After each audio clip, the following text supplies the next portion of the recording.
across the league. Expectations rising rapidly in New York as John Harbaugh has taken control of the Giants. Should Big Blue fans have high hopes for year one? Plus, the Texans have done some big spending to keep their defense together. But what about the other side of the ball? Is a new contract coming for C.J. Stroud? And we're looking west. We have every NFL Nation team reporter from the AFC and NFC West here in studio for the latest on two of the toughest divisions in the NFL. NFL Live off and running on this Tuesday, joined by Peter Schrager, Tim Hasselbeck, and ESPN NFL Nation Giants reporter Jordan Raanan, because Giants made some news today, earlier this afternoon.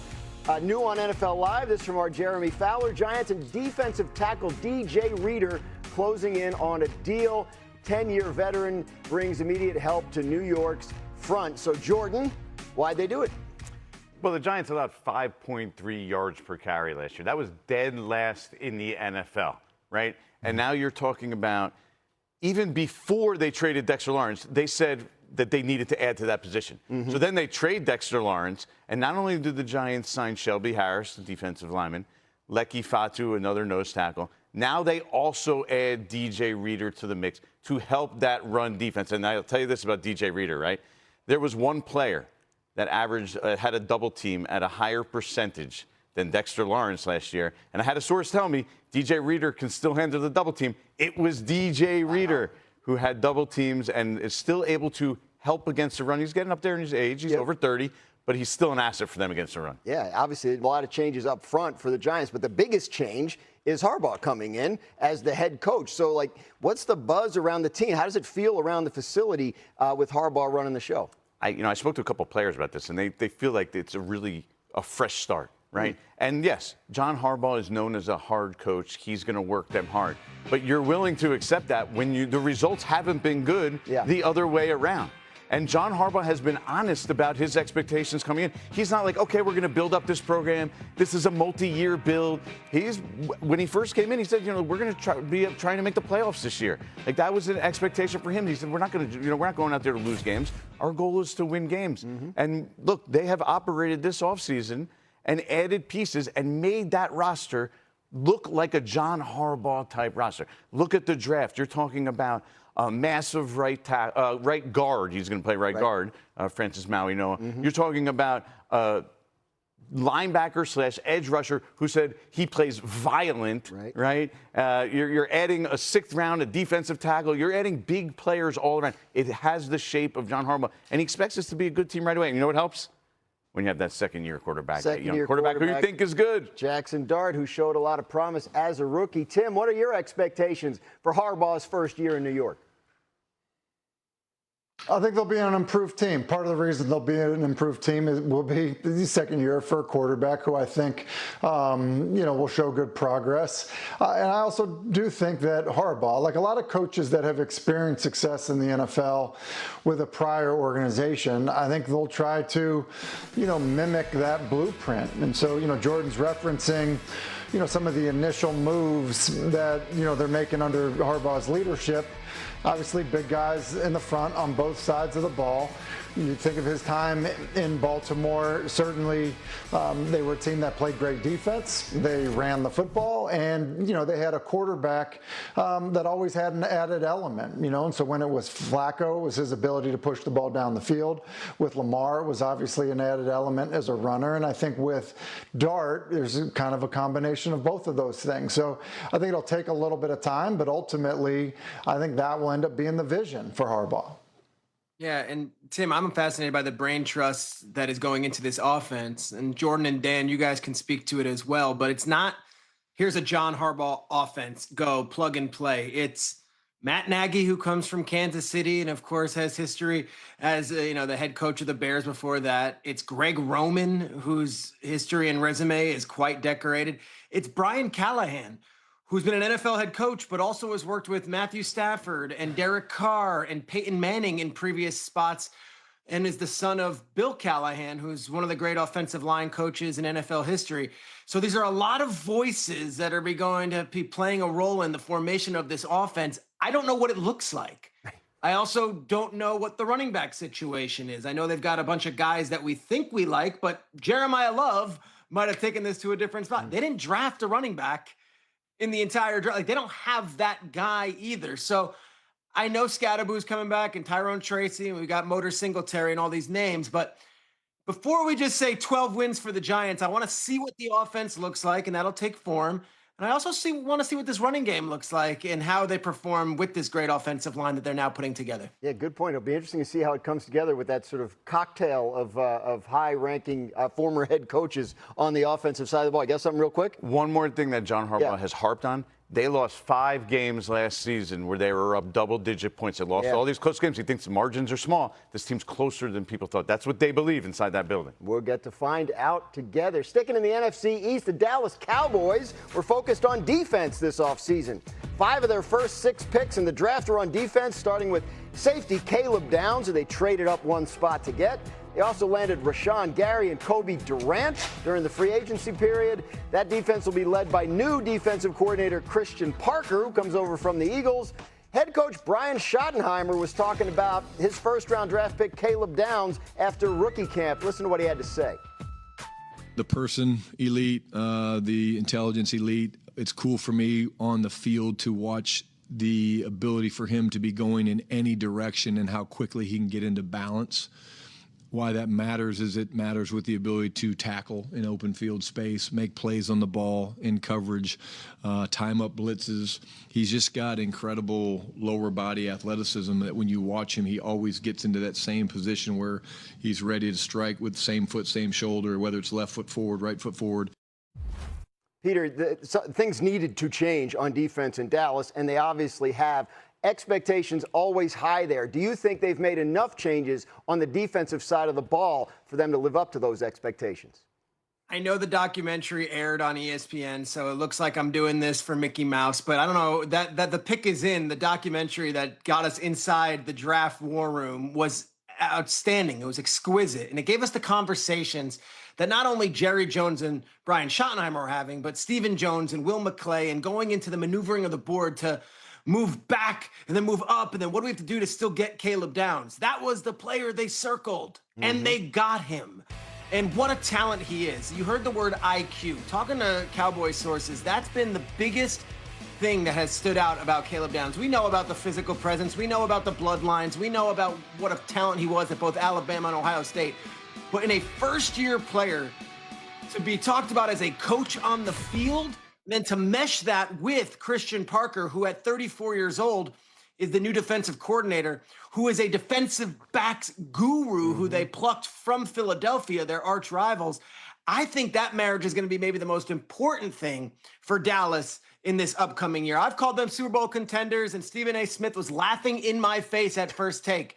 But I will tell you, if they get the bare minimum out of those defense compared to what they got last year, and they just improve a little bit, they're Super Bowl contenders because that offense is high flying. And I think Caleb Downs and Christian Parker are the biggest additions to that team this offseason. Yeah, I would agree with you, Peter. When you look at Downs, looks like he's going to be one of these guys that just can have an immediate impact. You hear Schottenheimer talking about, his ability and then where he'll end up playing in the defense. He's going to end up being around the football a lot. You think about Rashawn Gary and Dee Winters. Like, they've done a good job, I believe, of improving the talent at the position. And you go back a year ago, right before the season, you trade away your best player. That's hard for any defense. So I think that there's going to be a natural improvement based on the talent level and some of the changes. And then you referenced it as well. If they're going to be as good as I think most people believe that they will be on the offensive side of the ball, you're going to be able to play with a lead at times. You're going to be able to play, alongside an offense that is scoring points. And so when you factor that in, I do think that the Dallas Cowboys, kind of in a unique way, after trading away a star player, have found themselves defensively in a pretty good position. Dallas had the 4th most efficient offense in the NFL last season. So, yeah, if they could just get that defense up a little bit and keep playing offense like that, they could be scary. We are just getting started today on NFL Live. Will the Chiefs bounce back from a tough year that ended early for Patrick Mahomes with a knee injury? Peter tells us why the star quarterback's mindset is different this offseason. Plus, after Will Anderson's big extension, is C.J. Stroud next to get paid in Houston? Tim will tell us why that isn't the only question around Stroud. That's when we come back. You're watching NFL Live. Grabbing his leg. Didn't look good. When it couldn't be any darker, it gets darker because he will not play again this season. Herbert takes a shot downfield. Touchdown, Chargers. It was shocking to me how bad the Raiders were. The Las Vegas Raiders have locked up the #1 overall pick in the draft. Next to the goal line. Touchdown, Denver. And they will head home tonight saying Merry Christmas all the way to the Mile High City. The Patriots knock off the Bolts in what was a worse than ugly offensive performance.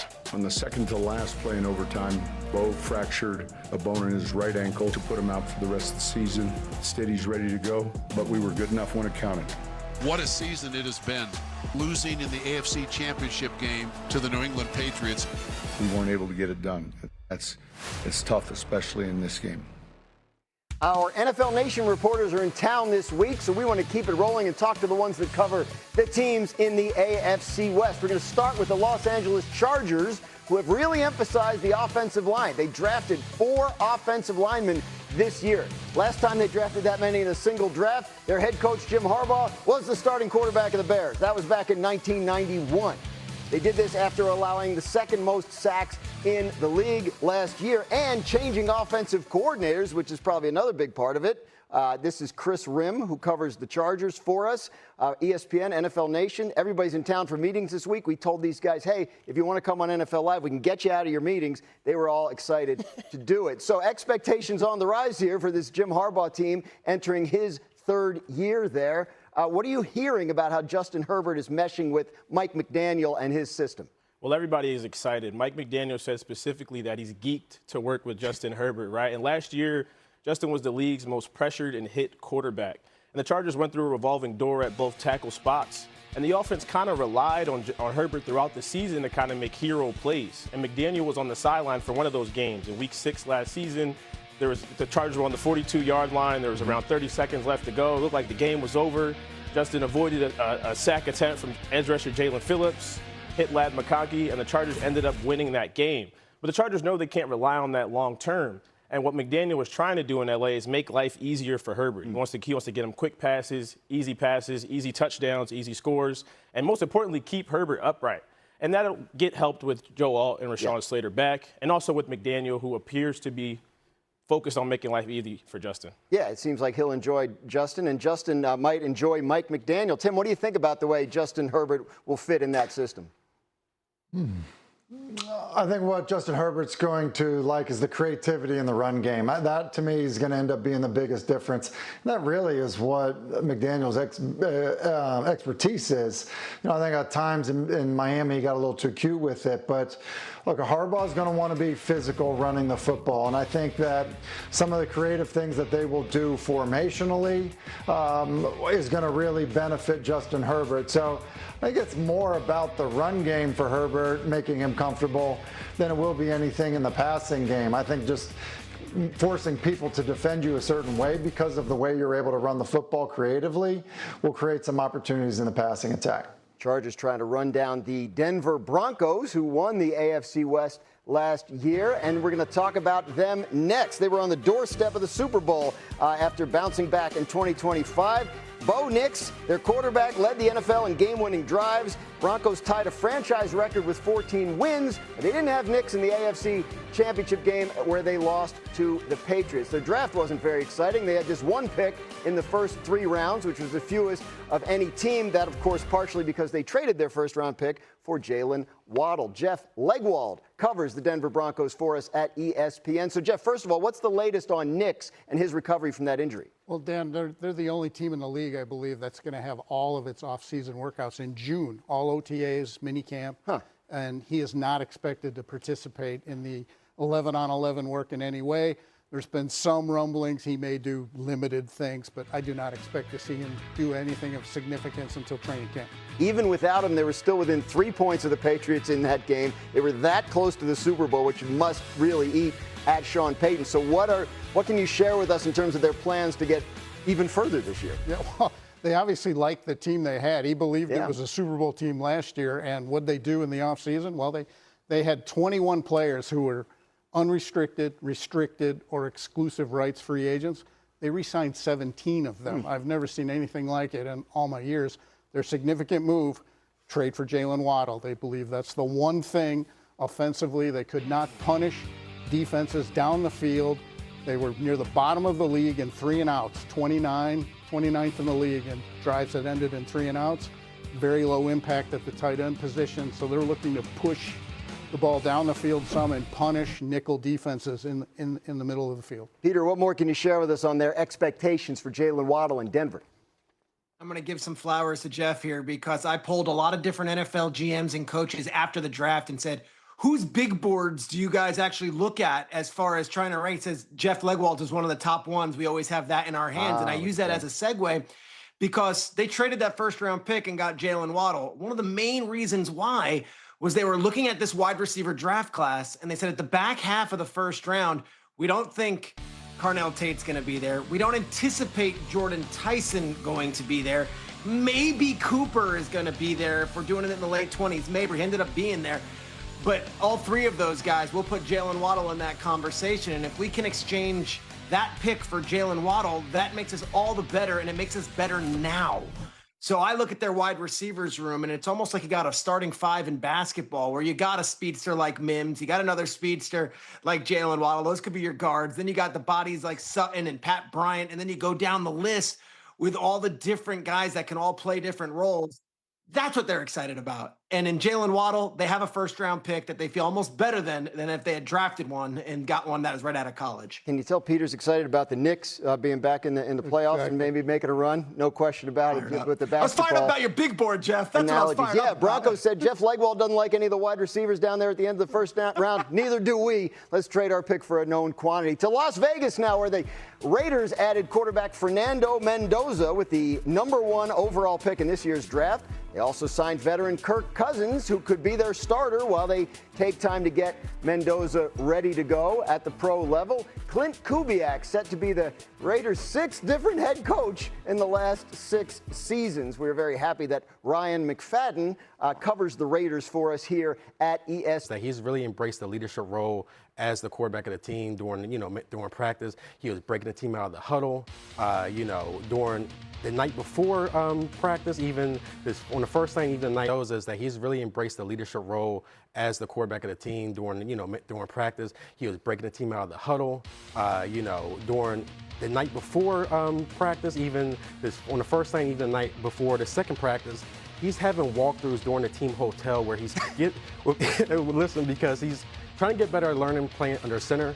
So during those walkthroughs, he took 25 to 50 snaps under center with each offensive lineman and participant during rookie minicamp. So yeah, he's trying to pick up the pace in terms of learning the Raiders offense and Kubiak's scheme, as well as trying to fully acclimate himself as a leader on the team. And you're saying he's trying to look at what Kirk Cousins does on film, right, and mirror some of that? Oh, yeah, most definitely. Now, Mendoza has been studying Kirk Cousins since he was in college because that was one of the players that he saw out people from the outside compare him to. So with that said, he's been studying his film for quite a bit, and now he's in the building. He has all the cut up where he's studying his footwork and how Kirk Cousins operate under center, as well as Sam Darnold during his tape with the Seattle Seahawks. Tim, Cousins gives them an option, obviously, if they decide Mendoza isn't ready by week 1.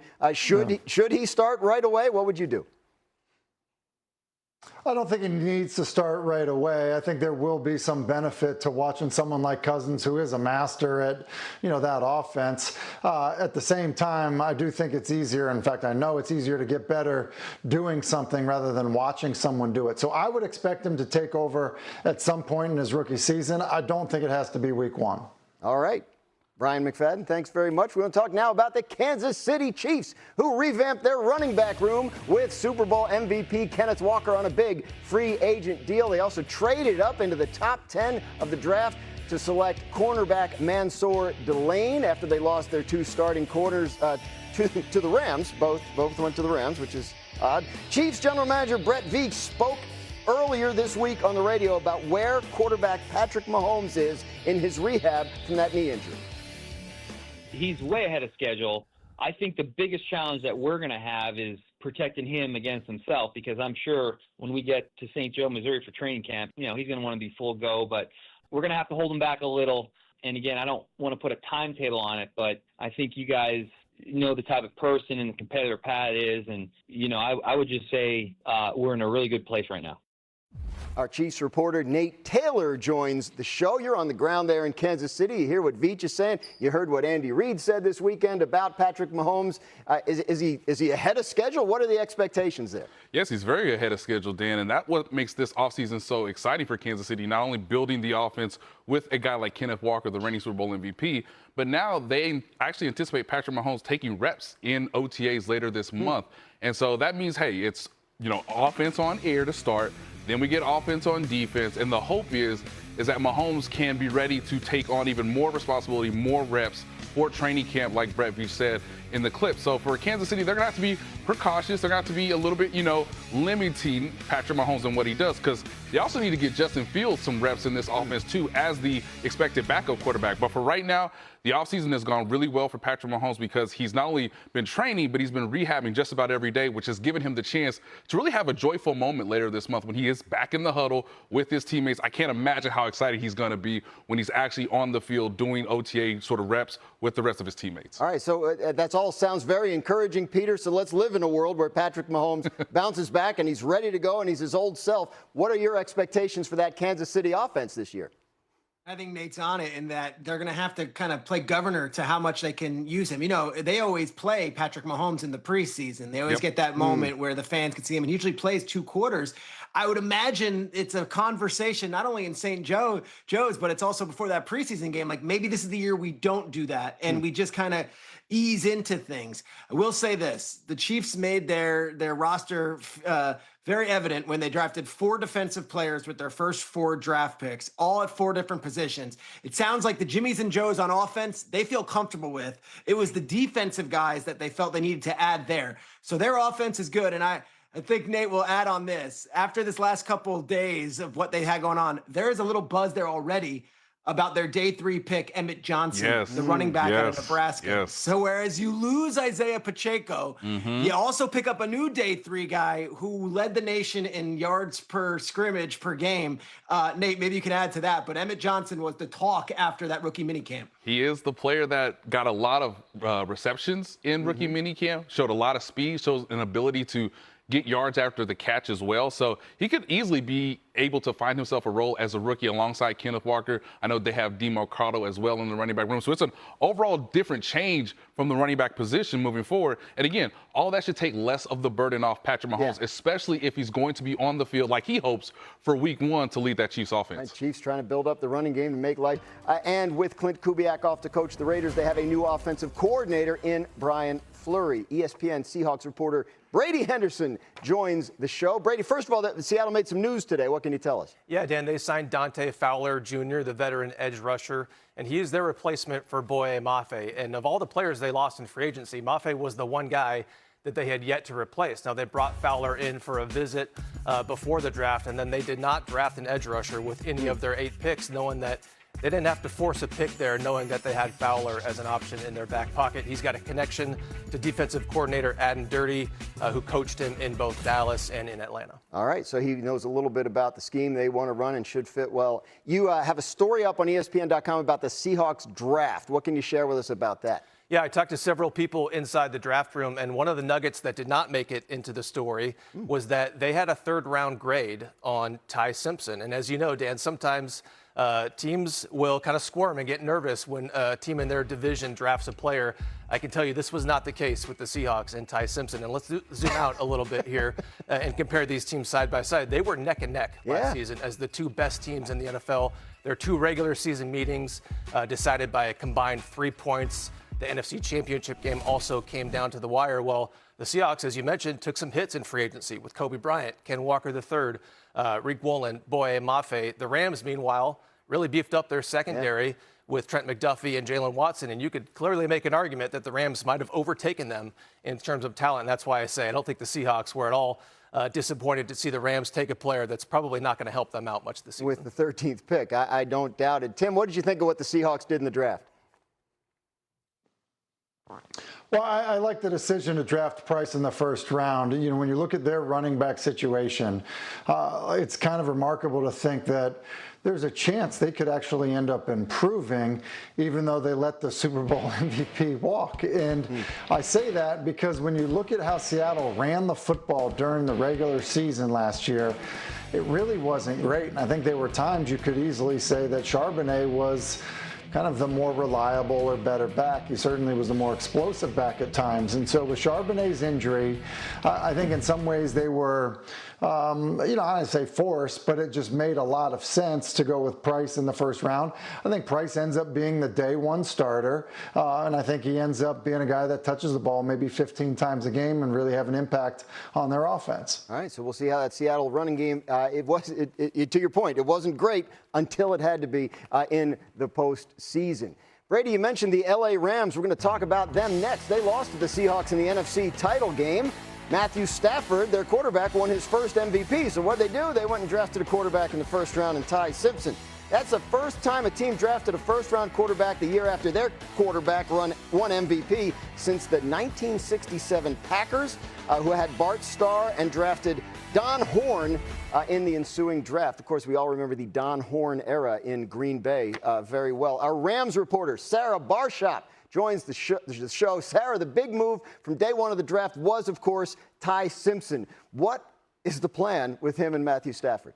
So right after the Rams drafted Ty Simpson, I asked Sean McVay, is he going to back up Matthew Stafford next year? And he said, well, Simpson's going to compete with Stetson Bennett, who was a fourth-round pick in 2023. And there were some more follow-ups about whether he thought he could do that role, and he brought up Jimmy Garoppolo. And when I talk about why the backup quarterback position is so important to this Rams team, I'm going to take you back more than a year ago to the start of last offseason.